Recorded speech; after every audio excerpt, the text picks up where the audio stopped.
Moi, c'est votre humble serviteur, Pasteur Shima. Je suis originaire de la République démocratique du Congo, mais j'habite l'Angleterre, au Royaume-Uni. Je suis ici pour vous parler de quelqu'un que je connais. Je suis ici pour vous parler de quelqu'un que j'ai rencontré. Je suis ici pour vous parler de quelqu'un avec qui j'ai une expérience personnelle, une expérience que j'ai vécue avec lui. Et quand je parle de lui, je sais de qui je parle. Comme je venais de le dire, je réponds au nom de Pasteur Anselme Shima. Je suis marié et je suis père de 3 enfants. J'ai 2 garçons et j'ai une fille. Aujourd'hui, je suis en France, et spécialement à Paris, pour parler au peuple de Dieu. Je vais vous parler de l'expérience que j'ai vécue. J'étais victime d'un accident de circulation routière. Nous étions à 5 personnes dans la voiture et tous sont morts, y compris moi aussi. Voilà pourquoi j'ai dit que c'est exceptionnel. Je dis toujours que j'étais mort et Jésus-Christ, Dieu m'a ramené à la vie. Les gens me disent non, tu n'étais pas mort, tu étais dans les comas, c'était ceci, c'était cela. Je ne suis pas ici pour discuter, pour parler de l'état dans lequel j'étais, mais je suis ici pour vous parler de ce que j'ai vu dans l'au-delà, de ce que j'ai vu, ce que j'ai entendu, de ce que j'ai vécu quand j'étais mort. C'était en 2007, au mois de septembre. J'étais à Nairobi au Kenya. Nous avons connu un accident. Bien-aimés frères et sœurs de partout où vous nous suivez, je vais vous rassurer une chose. Il y a une vie après cette vie que nous menons aujourd'hui. Nous vivons, nous faisons tout ce que nous voulons aujourd'hui, mais je voulais vous rassurer qu'il y a une vie après celle-ci. Maintenant, la plus grande question est celle de savoir comment je serai quand je me retrouverai dans l'autre côté de la vie. La Bible déclare qu'il est réservé à tout homme de mourir une fois, et après la mort vient le jugement. Qu'on le veuille ou pas, la mort vient, et il y aura un jugement. Et quand le jugement viendra, c'est plutôt question de se demander quel sera mon sort, quel sera mon jugement, où est-ce que j'irai quand je serai mort, quelle sera ma destination, parce que qu'on l'accepte ou pas, qu'on le connaisse ou pas, il y a une vie après celle que nous menons aujourd'hui. Il y a une continuité de vie après celle que nous vivons aujourd'hui. Je serai très bien-aimé. Je ne vais pas vous prendre assez de temps. Je sais que le temps est précieux. Mon temps aussi est précieux. Et c'est pourquoi je cherche à l'utiliser d'une manière sage pour ne pas regretter le temps que j'ai perdu. Et je ne vais pas perdre votre temps. Je vais vous dire une chose, bien-aimé. La Bible déclare, comme je viens de vous le dire, il est réservé à tout homme de mourir une fois. Et après la mort, vient le jugement. Mais je cherche plutôt à vous demander, s'il vous arrivait de mourir aujourd'hui, quel sera votre sort? S'il vous arrivait de mourir aujourd'hui, et si Jésus vous appelait aujourd'hui, quel sera votre sort? Où iriez-vous? Au paradis? Les gens n'aiment pas que je parle de l'enfer. Qu'on l'accepte ou pas, il y a l'enfer. Qu'on l'accepte ou pas, il y a l'autre côté. D'un côté, nous avons la vie, et de l'autre côté, nous avons la mort. Si Jésus-Christ revenait aujourd'hui, où iriez-vous? Et quelqu'un m'avait demandé, vous prêchez tous les jours, vous dites Jésus revient, Jésus revient. Mais depuis quand est-ce que vous avez commencé à dire que Jésus revient? Et où est-il? Bien sûr, Jésus peut ne pas revenir, mais il peut vous appeler. Il peut ne pas revenir aujourd'hui, mais il peut faire appel à votre âme. Il peut ne pas revenir aujourd'hui, mais il fait appel à votre vie. Et s'il vous appelle, bien-aimé, c'est la fin. Il n'y a rien qui puisse être fait. Nous pouvons faire changer la course de notre lendemain aujourd'hui, mais une fois dans l'au-delà, il n'y a rien que nous pouvons faire aujourd'hui, ou soit à ce temps-là, après la mort. Quand nous avons connu l'accident, je ne savais pas que j'étais mort.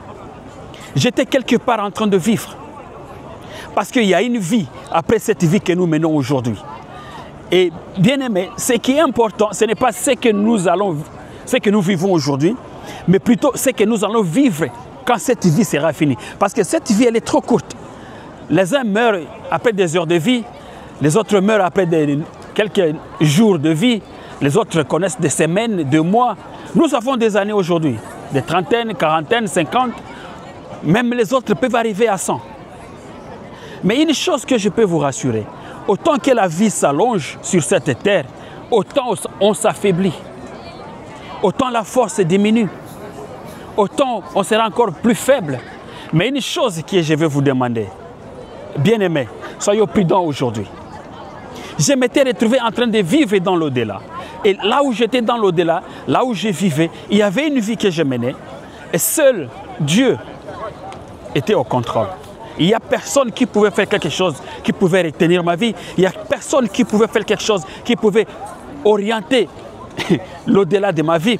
Mais seul ce que je faisais, c'est que j'étais déterminé là où j'étais, déterminé là où je m'étais retrouvé. Et curieusement, quand je m'étais retrouvé décédé, moi je déclare décédé parce que je n'étais plus là. Je m'étais retrouvé dans un endroit où il ne faisait pas beau, dans un endroit où il faisait un peu très chaud, dans un endroit où... Comment je vais le décrire? Cette chaleur climatique que nous connaissons aujourd'hui ne représente pas la chaleur que j'ai vécue, que j'ai expérimentée quand j'étais dans l'au-delà. Ça ne représente à rien la chaleur que j'ai vécue. C'était comme si j'étais dans un désert. Il y avait le soleil qui était trop chaud, accablant au-dessus de ma tête. Ça faisait très chaud sur moi. Il n'y avait pas les vents. Et les vents qui venaient avec les sables. C'était comme si j'étais dans un désert et il y avait un ouragan de vent, de sable. Et c'est les sables qui venaient de part et d'autre. C'est les sables qui passaient. Vous pouvez passer, madame, pas de problème. Et les sables qui passaient autour de moi et que je n'arrivais même pas à respirer. Je n'arrivais pas à regarder, même à ouvrir mes yeux parce que mes yeux, j'avais le sable qui entrait, qui pénétrait mon œil. Comme la vie devenait un peu de plus en plus difficile, je me détournais de gauche à droite pour regarder qu'est-ce que je peux faire, où est-ce que je peux aller, où est-ce que je peux trouver un refuge. Sans secours, sans remède, je n'ai rien trouvé. Et je me suis retrouvé, j'étais dans l'embarras. Je suis pasteur de profession depuis 20 ans et plus. J'étais ordonné pasteur en 2005 et j'ai connu l'accident, c'était en 2007. 2 ans après mon ministère pastoral, j'ai connu l'accident. Mais après avoir connu l'accident étant pasteur, je ne me suis pas retenu, je ne me suis pas retrouvé au paradis. Mais je me suis retrouvé dans un endroit où il faisait très mauvais, il faisait très chaud, je n'arrivais pas à respirer. La vie était un peu difficile. J'ai regardé de droite à gauche, je ne trouvais pas les secours, je ne trouvais pas les refuges. Et bien aimé, je ne savais pas quoi faire. Je ne savais pas à quoi me tourner. Je ne savais pas quoi faire. Et curieusement, pendant que j'étais dans l'au-delà, j'ai regardé de mon côté gauche, j'ai vu un gros arbre. Et quand j'ai vu cet arbre-là, je me suis dit, je vais m'approcher de cet arbre-là. Peut-être, je vais m'abriter. Comme il fait chaud ici, l'arbre me donnera un peu de l'ombre pour me protéger contre la chaleur. Et quand j'étais là, bien aimé dans le Seigneur, le soleil était très accablant. Je ne savais pas où me réfugier. Le soleil était sur moi. Quand j'ai vu l'arbre de l'autre côté, je me suis dit, je vais aller de ce côté-là pour m'abriter contre le soleil. Étant parti, je suis arrivé là. Autant que je m'approchais de l'arbre, autant l'arbre diminuait de grandeur. Autant que je m'approche de l'arbre, autant l'arbre diminuait de grandeur. Et quand je suis arrivé du côté de cet arbre-là, j'ai retrouvé, c'était un petit tronc d'arbre, une plante, une petite courte plante sur laquelle je ne pouvais même pas mettre ma tête. Et quand j'essayais de mettre ma tête en dessous de cette plante-là, il y avait des épines qui piquaient ma tête et je n'ai pas pu m'abriter. Et je ne savais pas quoi faire. J'ai regardé de l'autre côté et j'ai vu encore un autre arbre. Je me suis dit, laisse-moi aller de ce côté-là peut-être, je vais m'abriter sur cet arbre-là. Autant que je m'approchais de cet arbre-là, l'arbre diminuait de grandeur et ça devenait encore petit. Et je n'ai pas pu m'abriter. J'étais perdu, moi qui étais pasteur, mais je n'ai pas pu trouver les refuges. Je me suis retrouvé quelque part où il faisait très chaud. Je me suis retrouvé quelque part où je ne pouvais pas trouver un endroit de refuge. Le soleil me frappait, les vents avec le sol, avec les sables, me frappaient. La chaleur était trop forte sur moi. La vie était invivable. Quand Jésus m'a appelé, même s'il n'était pas revenu, quand il a fait appel à mon âme, je me suis retrouvé dans un endroit où la vie était difficile. Je me suis retrouvé quelque part où je vivais difficilement. Je respirais difficilement et je ne savais pas quoi faire. La question que j'allais vous demander aujourd'hui, s'il vous appelait aujourd'hui, s'il vous appelait maintenant, où seriez-vous? Allez-vous vous retrouver dans cet endroit comme moi, ou soit il vous recueillerait au paradis avec lui? Moi, pasteur que j'étais, je me suis retrouvé dans cet endroit-là de chaleur, de misère, de disette. Et la vie était impraticable. Bien-aimé, s'il vous appelait aujourd'hui, où iriez-vous? Où seriez-vous? Moi, quand il a fait appel à mon âme s'est retrouvée dans les tourments. Et curieusement, quand j'ai regardé de l'autre côté, j'ai vu une grosse pierre. Et quand j'ai vu la pierre là, je me suis dit, laisse-moi aller, peut-être je vais m'asseoir de l'autre côté de la pierre. Comme le vent souffle de ce côté, je vais aller m'abriter, m'asseoir de l'autre côté de la pierre. Et je serai protégé parce que je serai à l'opposé du vent. Et le vent passerait au-dessus de la pierre. Je vais me protéger contre les vents. Alors je suis allé vers la pierre et je me suis mis sur la pierre, du côté opposé du vent. Quand je me suis mis sur la pierre, j'ai eu, entre guillemets, un refuge contre les vents. Mais la chaleur était là. Et étant assis, j'ai entendu quelqu'un appeler mon nom. On m'a toujours appelé par mon prénom d'Anselme, mais à ce temps-là, il m'a appelé par mon nom, Shima. Il a crié plus fort, Shima! J'étais curieux et je me demandais, qui est celui-ci qui me connaît ici, à cet endroit? Je n'ai vu personne quand je regardais de gauche à droite. Qui est celui-ci qui me connaît par mon nom, pas mon prénom, mais mon nom Shima? Et qui peut m'appeler à cet instant? Alors, comme il appelait, j'ai ignoré parce que ça venait de faire la minute que je viens de regarder là, je n'ai vu personne. J'ai ignoré la voix. Peut-être que vous aussi, le Seigneur vous appelle, vous ignorez sa voix. Mais aujourd'hui, je vais vous parler au nom de l'Éternel. Paris, en particulier, la France en général, et tout le monde au monde entier. Peut-être que Jésus est en train de faire appel à votre nom. Il dit, mais voici, je me tiens à votre porte et je frappe. Si quelqu'un entend ma voix et qu'il ouvre, j'entrerai. Je soupirerai avec lui. Peut-être ma voix, c'est la voix du Seigneur qui vous appelle. Aujourd'hui, n'endurcissez pas vos cœurs si le Seigneur vous appelle et qu'il appelle par votre nom. Pour la deuxième fois, il m'a appelé par le nom. Shima. Et je me suis dit, qui est celui-là encore qui m'appelle ici? Arrêtez de me déranger. Je n'ai même pas tenu compte de regarder. À la troisième reprise, autant qu'il m'appelait, autant de fois qu'il appelait, autant la voix haussée, autant la teneur de sa voix aussi augmentait. Mais cette fois-ci, quand il m'appelle, j'entends que vraiment il m'appelle avec tonnerre. Shima! Et quand il m'a appelé cette fois, je me suis dit, je vais regarder, laisse-moi me détourner pour voir qui est en train de faire appel à mon nom. Et quand je me suis détourné pour voir, j'ai vu un monsieur qui se tenait juste à mon côté gauche et qui me tendait la main et il voulait que je puisse la récupérer. J'ai vu sa main juste ici à mon épaule et j'ai vu, il y avait le sang, il y avait une blessure et le sang était frais à sa main. J'ai eu peur, voulant fuir, il m'a retenu à l'épaule. Il m'a fait encore asseoir sur le roc, sur la pierre, la grosse pierre sur laquelle j'étais assis. Mais faisant ainsi, je me suis retourné pour voir. J'ai vu un géant, un monsieur, très long, très élancé. Et quand j'ai vu sur sa tête, il y avait des blessures tout autour de sa tête. Et le sang coulait, et le sang était comme frais tout autour de sa tête. J'ai eu encore peur et j'ai voulu fuir. Encore une fois, il m'a retenu à l'épaule, il m'a fait asseoir. Et je me suis dit, j'ai commencé maintenant à réfléchir. Peut-être ça c'est un criminel, c'est un monsieur qui a commis des problèmes, qui a fui. Il veut maintenant me récupérer avec lui. Pendant que la police viendra, qu'on puisse m'arrêter avec lui. Ok, laisse-moi maintenant essayer de l'identifier pour savoir comment il ressemble, à quoi il ressemble, qu'est-ce qu'il porte comme habit? Quand je me suis détourné pour voir et identifier la personne, je n'ai pas pu regarder ses habits. Ça brillait plus blanc que je n'ai pas pu regarder.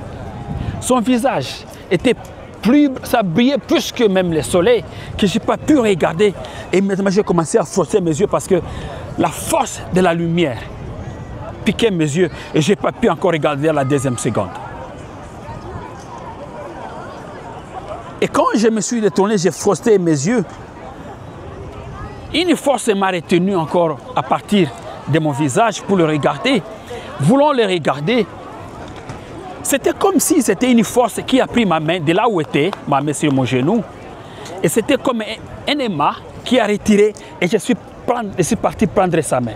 Et quand j'ai pris sa main, c'était comme si j'ai retrouvé un ami de longue date.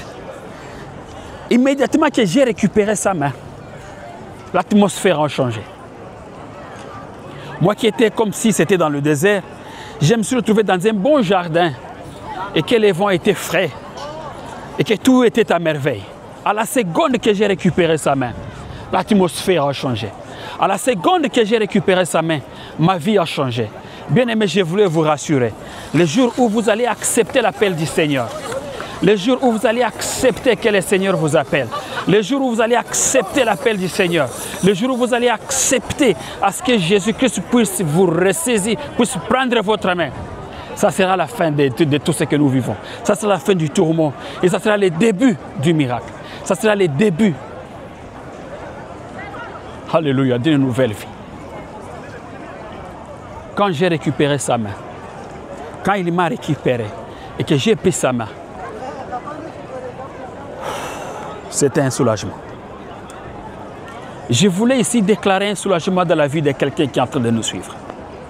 Toi qui es en train de nous suivre et que tu es disposé à accepter l'appel du Seigneur dans votre vie.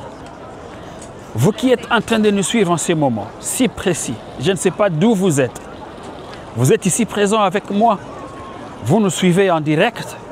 Vous nous suivez en différé. Et que vous êtes disponible à accepter l'appel du Seigneur.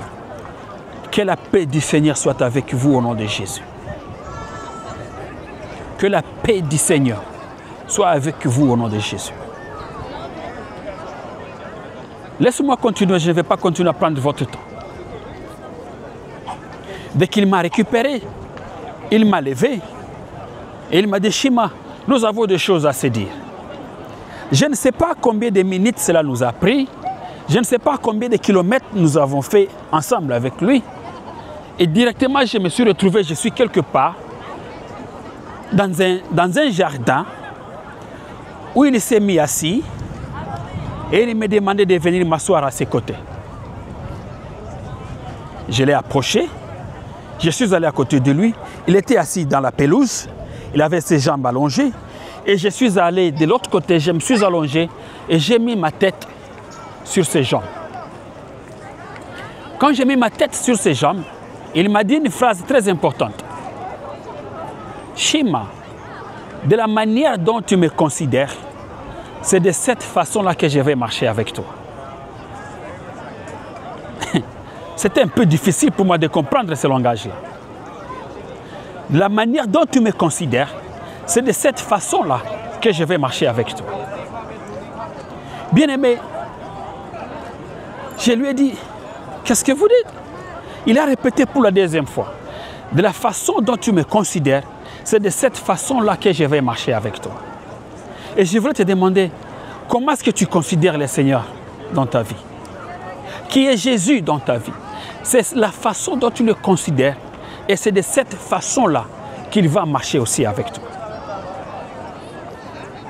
Si tu le prends capable, saint, puissant, il sera avec toi capable, saint et puissant. Si tu le considères comme étant le Dieu de toute puissance, le Dieu de délivrance, mon libérateur, bien-aimé, c'est comme ça comme il sera avec toi.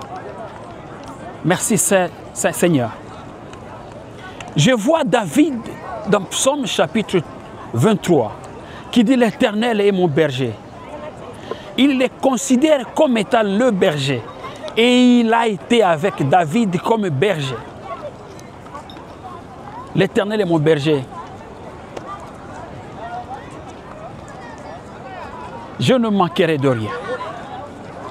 David a su reconnaître que tout ce dont il a besoin se retrouve entre les mains du Seigneur. De la manière dont tu me considères, c'est de cette façon-là que je vais marcher avec toi. David a su que même si je marche dans la vallée de l'ombre de la mort, je ne crains aucun mal, car ta houlette et ton bâton me rassurent. De la manière dont tu me considères, c'est de cette façon-là que je vais marcher avec toi. Comment tu considères le Seigneur bien-aimé? Qui est Jésus dans ta vie? Je ne vais pas beaucoup perdre le temps là-bas.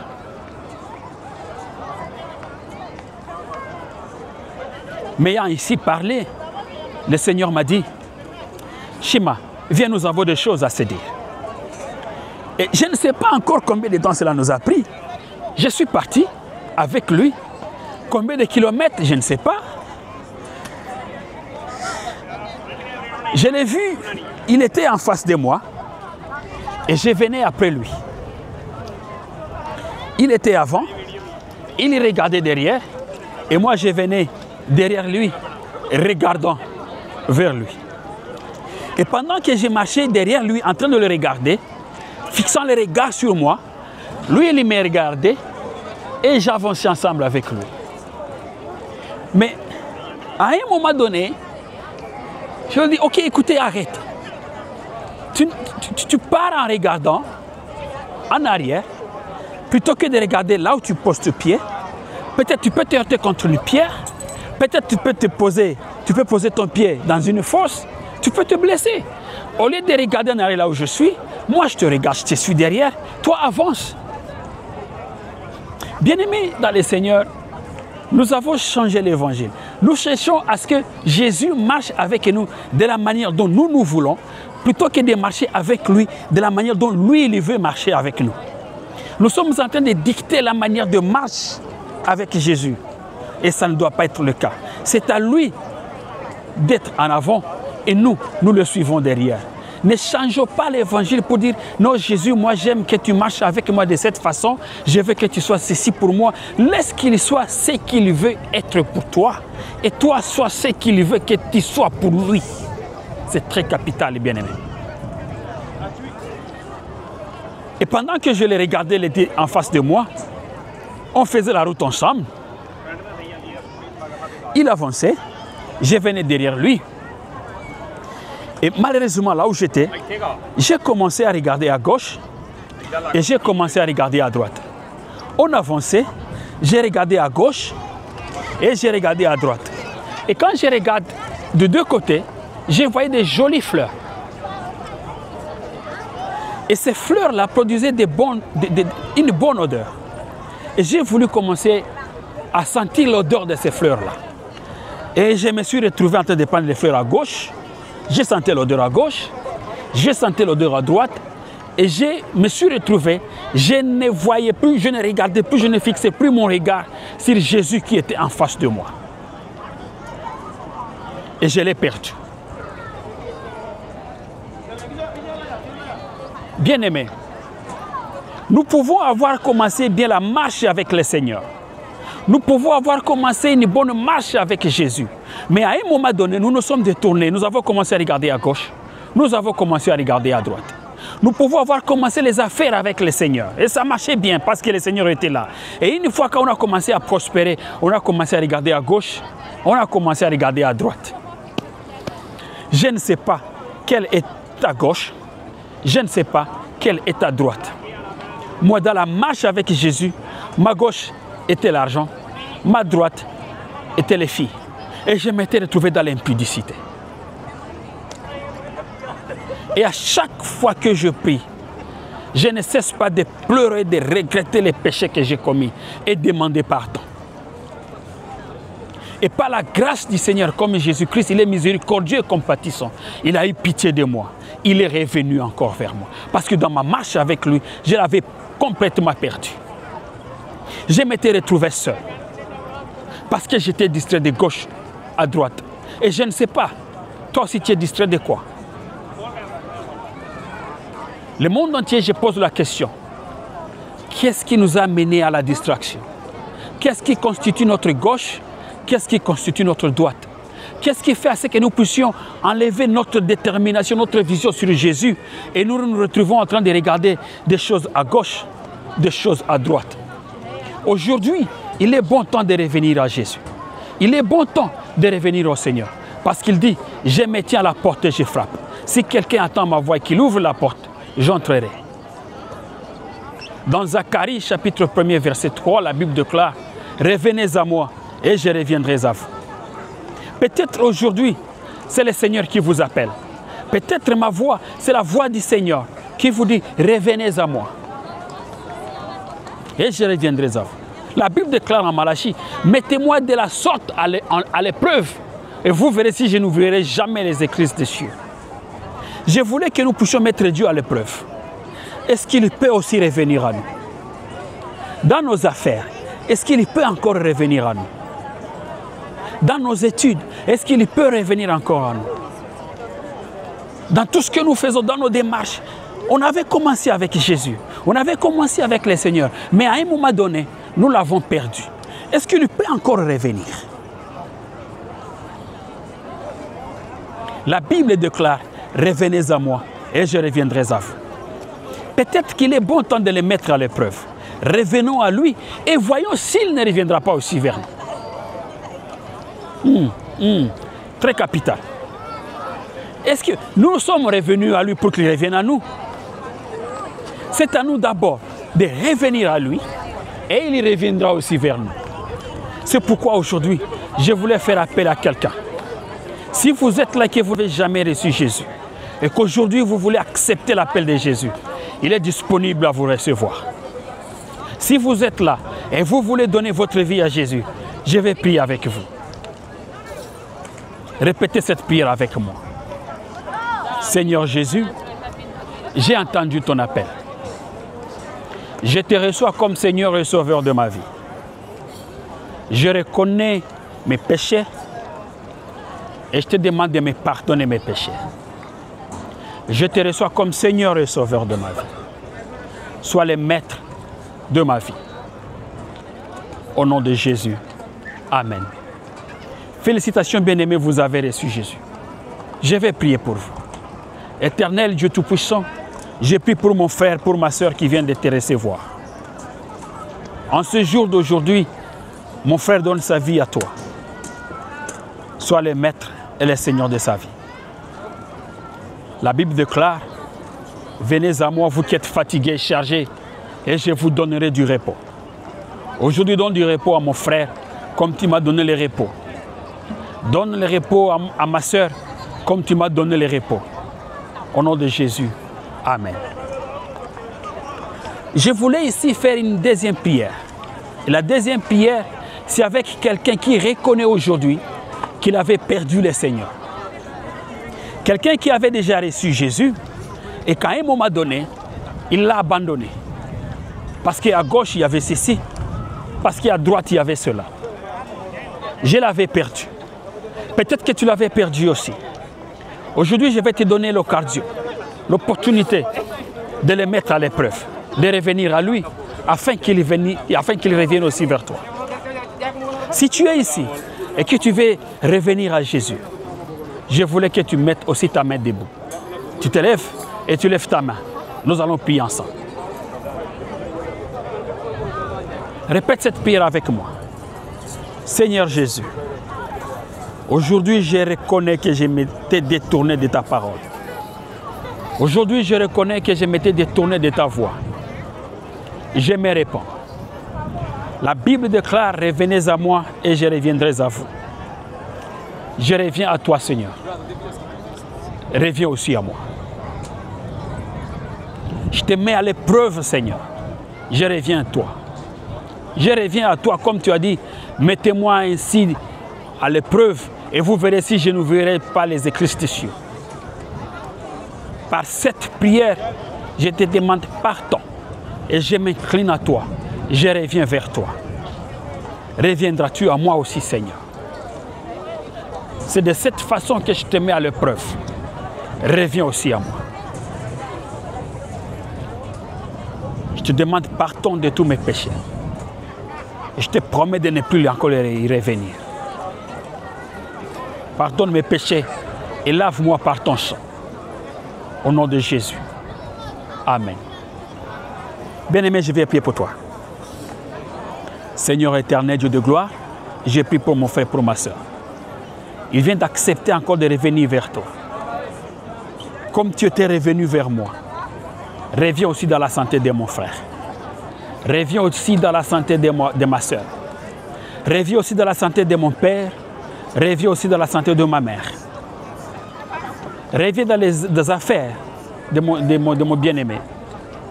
Reviens dans la santé de ses enfants. Reviens dans nos études. Reviens, Seigneur, nous avons besoin de toi. Au nom de Jésus. Amen. Amen. Que le Seigneur vous bénisse, bien-aimés. Les gens ne cessent pas de me demander comment ils peuvent entrer en contact direct avec moi. Vous pouvez me retrouver sur le website qui est www.anselmeshimaministries.org.uk ou soit vous pouvez nous contacter sur Facebook, sur Anselme Shima Ministries.